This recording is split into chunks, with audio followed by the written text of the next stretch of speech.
En raison de leur prestige, la nation en a fait des pièces de musée exposées à la direction des archives et du patrimoine des armées, loin des escortes et d'autres arsenals officiels d'un temps.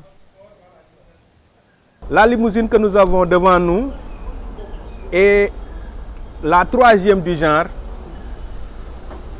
Il y en a eu deux qui ont après été échangés en 1981 avec Mercedes pour procurer ce véhicule au président Senghor.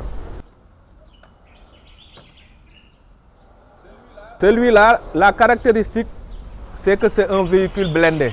Les vitres, tout est blindé. Celui-là, qui a été utilisé par le président Abdoulaye Wade jusqu'à sa dernière campagne de 2012, mais réalisé avec le président Abdou Diouf. Le véhicule qu'on avait réservé au président Senghor.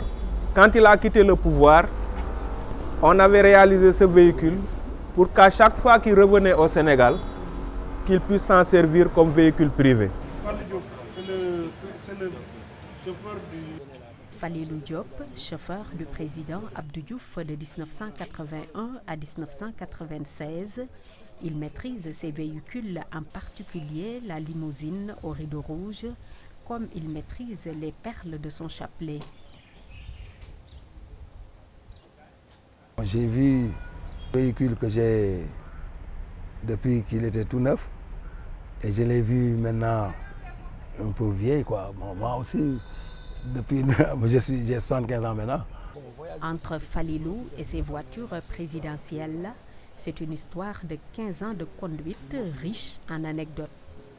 Une fois, je l'ai conduit à 230 à l'heure pour aller à Saint-Louis. C'était parce que le président Eyadema était là en visite officielle. On a fait la visite officielle jusqu'à 14h35. On m'a dit que je devais partir à Saint-Louis parce qu'il y a le président Eyadema qui va à Saint-Louis et l'avion sera à Saint-Louis à 16h. Bon, moi, j'ai pris la route pour aller. On avait formé deux cortèges. On avait dit à Djilimbay d'aller à l'aéroport à Saint-Louis avec ses voitures parce qu'on ne croit pas que je serai là-bas. Mais moi, je suis arrivé à 15h45 à Saint-Louis. À l'aéroport, j'étais là-bas à 15h45, Inch'Allah. Et le pire des souvenirs? Un jour, c'était le frein à main qui était collé. Bon, il y avait une chauffage il y avait de la fumée, on disait que la voiture est brûlée, bon, c'est calciné, le chauffeur est calciné là-dedans, mais c'était pas ça. Les années passent, le confort, les commodités et même le luxe de ces véhicules des anciens présidents de la République demeurent.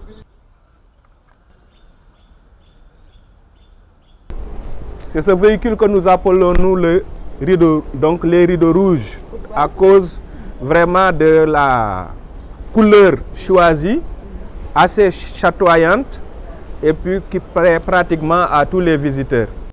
À chaque fois, les autres qui viennent, les chefs d'État qui viennent visiter ici au Sénégal, ils demandent des voitures blindées. Il y a des chefs d'État, ils vont amener leurs voitures là, blindées.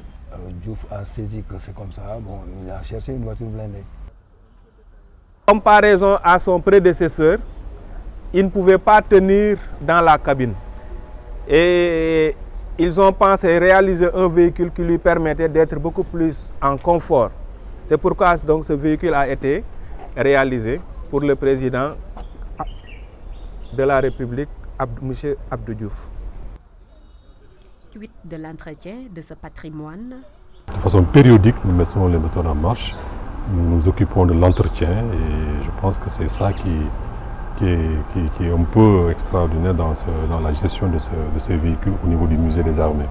On attend une période où la circulation est assez dégagée, généralement même peut-être de nuit, ou en tout cas un jour où il n'y a pas beaucoup de circulation, un jour férié, où on prend le véhicule, on le fait faire un tour pour permettre aussi à tout ce qui est organes, pneumatiques, etc., de pouvoir rouler. Ces voitures mythiques que peu de gens avaient la possibilité d'approcher sont désormais à la portée de tout le monde. Maintenues dans de meilleures conditions de conservation, elles pourraient pendant longtemps marquer les esprits.